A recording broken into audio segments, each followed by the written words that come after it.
Paco said this is the best solo ever played in this piece of chic Corea. Spain, so listen it.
So here we have, first of all, well, the analysis of this or recapitulation of these three solos that we will do for separately because it's worth to understand what is that make great the trio of Paco de Lucia, Aldi Meola, and John McLaughlin, and what is the function of each one there. So as well as what they contribute to the thing.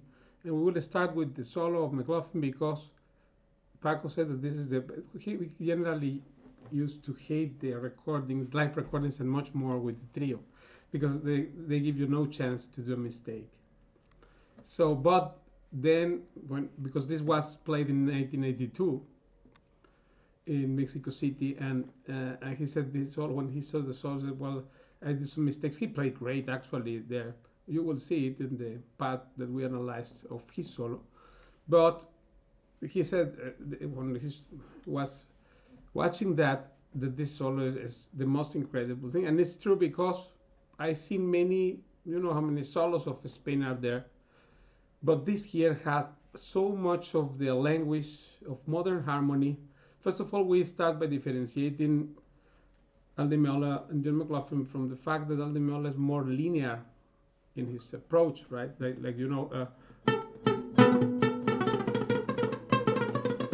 It's all linear thing, linear stuff, mostly linear or ascendant, descendant, of course, a virtuosistic style as well. But this here had intervals jumping all over, and of course the harmony thing very interesting right from the start of here. G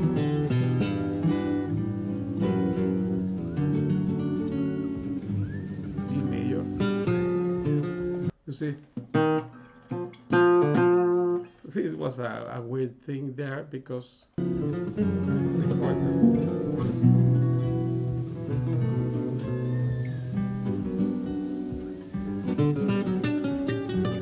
then this is another. There's another very interesting thing about the interpolation of notes.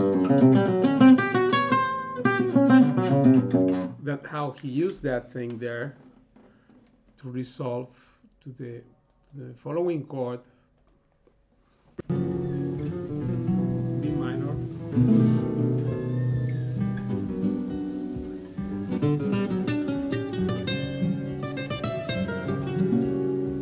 So as a general rule, you will never hear Aldi Meola doing some interval like that because it's highly dissonant and it needs to be resolved in some way of masterly done, otherwise it sounds weird, right?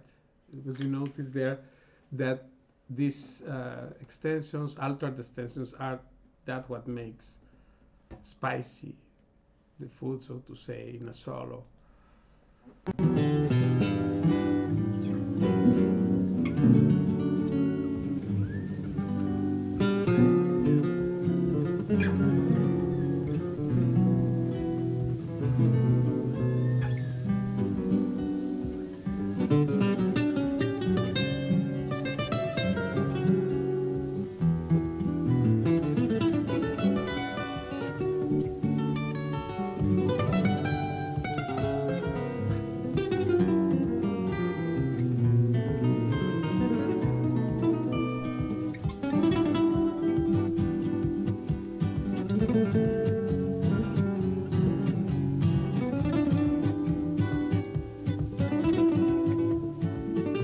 You see here all these arpeggios, and then the rhythmic part, because remember he did just like Paco did with flamenco to reinvent it and put it here in the highest contemporary music available. And McLaughlin did a similar thing because he went to India for more than 10 years, and actually he was a private student of Ravi Shankar on sitar, and well, he was able to translate all that language of the Indian music, mostly rhythmically, and applied it to contemporary music. He's a genius of guitar in every style, Coltrane, jazz music, and is one of the most important persons because Paco took a lot from John McLaughlin. In fact, we will see the interview where he himself says that for him, McLaughlin is like his teacher, and because Paco grasped by ear all these things, not knowing music himself. He grasped by ears all these details that when they do some chord, what notes they can use and all this. And then brought it to flamenco, but most important because this is so close, and it was with the nylon strings too, so that Paco could grasp many of the things that McLaughlin evolved harmonically and became the language of Paco himself, right? But rhythmically, about the Conacol system and all that, check it out. The part what he starts doing, what he starts doing over E. So 1. So this thing here over the rhythm is ta ta ta ta ta ta ta. So ta ta ta ta ta ta. This thing here. Crazy stuff over the chords, and Paco was just amazed from the concert. Look at this. First of all, this part of the effect.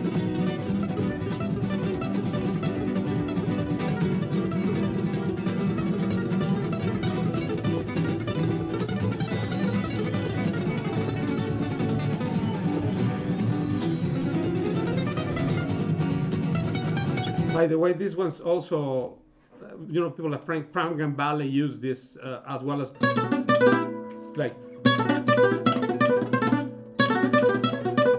this kind of things, and with rhythmics. But this way was just unbelievable to sing. Look at this.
Right there.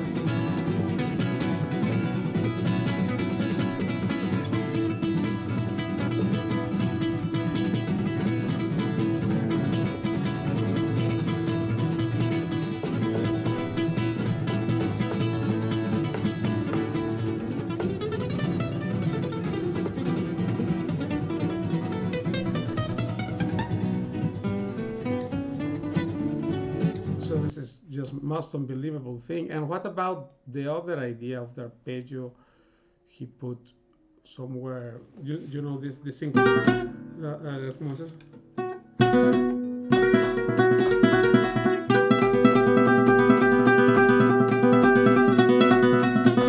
This is this thing here.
incredible solo you can ever hear, and of course it has so much harmony, this thing, you know, and rhythmical. The fact that this rhythmics of India and the Konakol system of subdivision of rhythm brought into flamenco is very important, and because you know this kind of level here is unrepeatable. There is nothing like that, and like the emotion that one had, remember, to see this concert live, and how much current and valid currency are all what is played there. So we'll keep analyzing things. Thank you, and I see you next time.